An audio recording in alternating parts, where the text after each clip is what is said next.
Барлықтарыңызға қайырлы күн достар, менің каналыма қош келдіңіздер.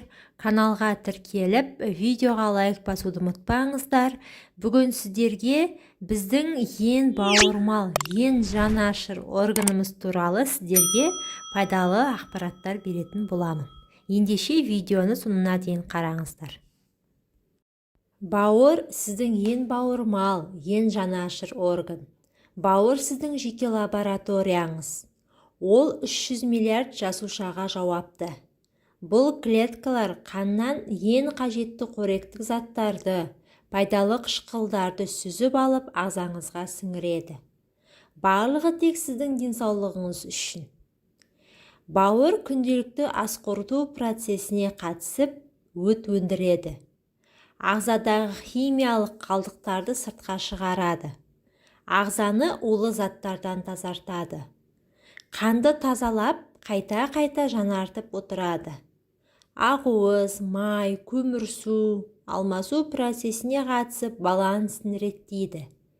Дәрумендер қорын толтырып, әрі сақтап отырады. Осы бауырымызды бұзып алсақ, өтке тас жиналады, артериалды гипертензия туындайды, түрлі аллергия пайда болады, жатыр миомасы, эндометриоз, полифтер, варикоз. Сондықтан да бауырды қазірден баптаңыз. Бауыр қызметі үшін пайдалы өнімдер. Қырыққабат тұқымдастар, барлық қырыққабат түрлері, сельдерей, қызылша, кәді, асқабақ, артишок, пияз. Көк шөптер, салат жапырағы, аскөк, ақжелкен, руккола, жалбыз, базалик, жасымық, яғни шпинат. Майлар зәйтүн майы, кокос майы, сүт, ошаған майы, зығыр майы. Сусындар, шөп шайлар, көк шай, бақпақ тамырынан қайнатпа, күріш, бұршақ тұқымдас жармалар, ет сүтінен айран, йогурт, ірімшік, дәмдеушілер, куркума, лавр жапырағы, тмин. Бауыр фильтр. Ол ішкен жегеннің бәрін сүзгіден өткізіп, сорттап, керек жеріне жіберіп отырады. Зат алмасуға қатысады. Бауыр іштен тынып үндемей ауыратын орган. Жаныңа батқан кезде ғана оның бар екені есіңе түсіресің. Майлы, ащы, қуырылған тамақтан, вирустан бауыр тез шаршайды. Егер сіз ылғи да оң қабырғаңыздың төменгі жағының сыздап ауыратынын сезсеңіз, тез арада бауырыңызды тексертіңіз. Кейде белде пайда болған қышыма да бауыр ауруының белгісі болып табылады. Бауыр ас қорытуға көмектесетін, өмірлік маңызды заттарды синтездейтін және токсиндерді ағзадан шығаратын орган. Бауыр қызметінің бұзылуы әлемде кең таралған. Бір ақш-тың өзінде 30 миллионға жуық адам бауыр ауруына шалдыққан. Білесіздер ме, бауыр қатты бүлінгеннің өзінде де ауырмайды. Себебі оның құрамында ауырсыну рецепторлары жоқ. Әдетте ауырсыну мен шаншу бауыр ауруы өте қатты асқынған кезде туындайды. Ондай жағдайда бауыр іседі, үлкейеді.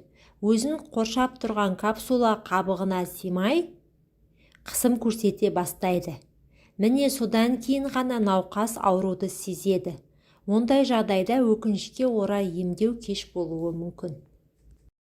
Бауыр ауруының белгілері: әлсіздік, бірнеше күн немесе апта бойы шаршау, диетасы және себепсіз арықтау, жиі бас айналуы және құсу, тәбеттің жоғалуы, аяқтың төменгі жағының жиі ісуі, іштің кебуі, белгісіз себептермен дененің кез келген бөлігінде, қолда, аяқта, иықта қышынудың күшеюі. Егер жоғарыдағы белгілерден бөлек көз алдының сарғаюы, кіші дәреттің бұзылуы байқалса, дәрігер көмегіне жүгінуіңіз қажет. Бауыр іштің оң жақ қабырғасынан сәл төмен орналасқан орган. Ол ас қорыту, темір, ақуыз, майлар, көмірсулар мен дәрумендер алмасу процесінде, сондай-ақ токсиндер мен оларды ағзадан шығаруға көмектесетін басты орган болып табылады. Бауыр қабынған кезде бауырдың көлемі ұлғаяды. Өскен сайын ол сыртын қаптаушы капсулаға қысым жасайды. Ал ауырсынуды білдіретін жүйке талшықтары бауырдың өзінде емес, сол капсулада орналасқан. Бауыр іскен сайын капсула созылады. Созылған сайын ауырсыну белгісі пайда болады. Әдетте ондай ауырсыну оң жақ қабырға астындағы жайсыздықпен, ауырлықпен сезіледі. Бауырдың өсетіні соншалық біз оны қолымызбен де сезе аламыз. Бауыр қалай ауырады?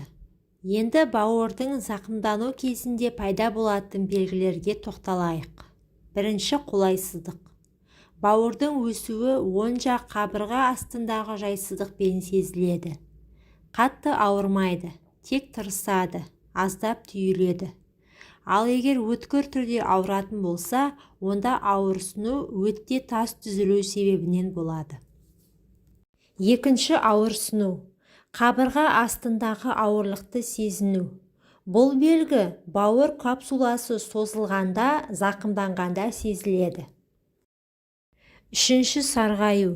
Егер де бауыр капсуласы ғана емес, бауырдың өзі де бұзылса, тері, көздің шырышты қабаттары сарғая бастауы әбден мүмкін. Төртінші, ауыздағы ащы дәм. Бұл соңғы дабыл. Ауызға ащы дәм келуі өтіңіз толып, қоюланып тұрғанның белгісі. Соның салдарынан бауыр да қиналуда. Жүріп алмаңыздар.